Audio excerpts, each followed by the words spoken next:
Hey, hey, good morning, gentlemen. How are you? This is JP here today, and today I'm reading in Proverbs 31.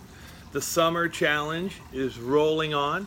I hope you take some time to go to the channel. Well, obviously you're there already if you're watching this, but subscribe to the channel, YouTube, DawnPatrolman.com. Subscribe and stay with us and keep rolling through this summer challenge, which has been really amazing, so far. Today, as I said, I'm reading Proverbs 31. A lot of you that are reading through the Bible are probably familiar with Proverbs 31. And, it's actually in two parts that are pretty important.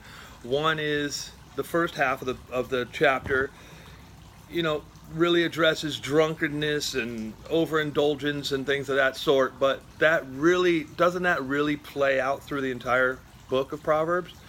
It's the second half of the chapter that really hammers home, and it talks about a wife of noble character. And the first question Solomon starts out with, or the first thing he starts out with in verse 10 is, who can find a virtuous and capable wife? Her husband can trust her.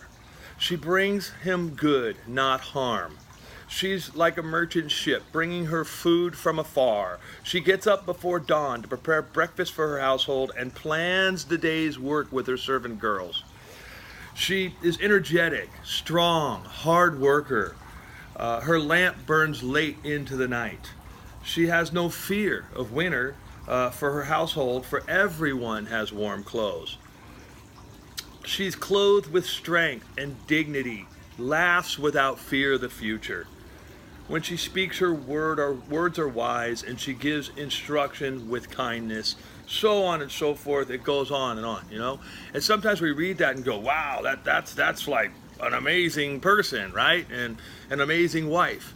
But as we read this, and as I read this, I realize that's my wife.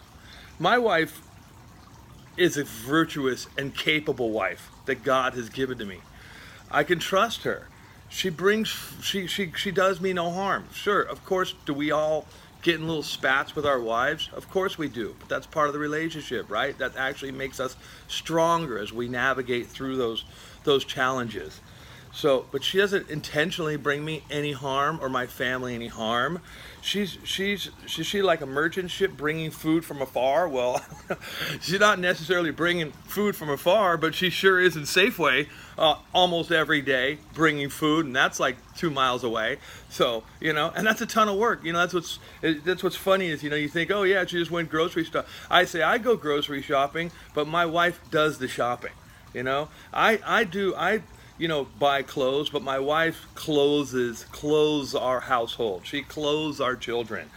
She gets up before dawn to prepare breakfast for her household and plan the day's work with our servant girls. Well, okay, so she might not be up before dawn, but she's up early and she's planning. We don't have servant girls, but we do have children, and she's planning things out for our daughters and for our family and our children. And so as I read this, her lamp burns late in the night. Yeah, so I realize that my wife's work is really never done. So many things that I just take for granted, the laundry, the clothes shopping, the cooking, the cleaning. I do all those things, but my wife does all those things. You follow me? On a regular basis, on a daily basis, day in, day out. She's the backbone of this household. So I guess that's what really stuck out to me today is that, in closing, beauty does not last, but a woman who fears the Lord will be greatly praised. Reward her for all she's done. Let her deeds publicly be declared in her praise. So today, fellas, let's make today about our wives, and let's praise her publicly. Let's acknowledge all that she does, that I think most of us could say that we take a lot of what our wife does for granted. And today's not that day. I'm going inside right now and praising her, and I'm praising her now with you guys, that my wife, Rebecca Pierre, is amazing. She's virtuous, she's capable. God gave her to me, and although our marriage, of course, is not always a smooth ride, but it's our ride, and it's God's ride, and we grow through it the entire day. All right, guys, hope that came to you, hope that hits home, and I'll see you next time.